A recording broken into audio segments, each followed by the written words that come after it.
There are over 500 mosques in Istanbul, and this one stands proud and shining right on the shores of the Bosphorus.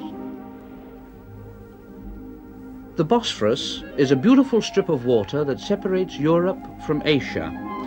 The greater part of Turkey lies in Asia, south of the Bosphorus, and a small chunk of Turkey tags onto Europe in the north.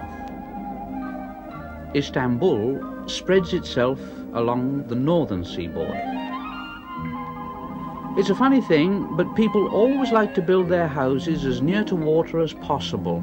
But along the Bosphorus, they practically tumble themselves right in. The Bosphorus is a mild sea, a gentle sea.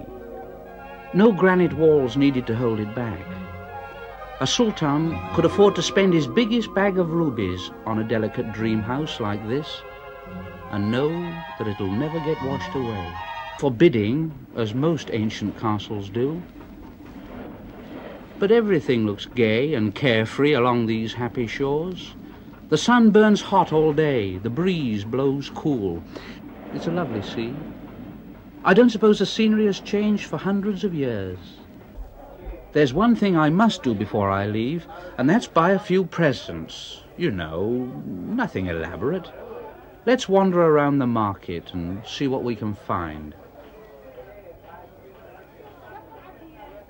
Goodness, in the way they clatter through the day, every hammer tap, bang on. Now what's he got over there? I've seen lots of men carrying them, just a string of beads to fiddle with. It stops them smoking. They fiddle instead of smoking. And when you see what some of the older ones smoke, it's not surprising. I'm not sure whether he's smoking that or that's smoking him.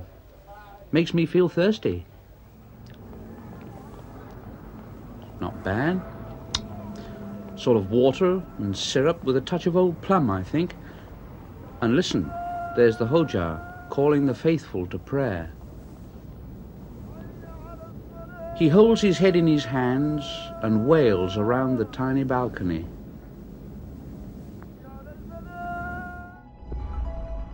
ensonhaber.com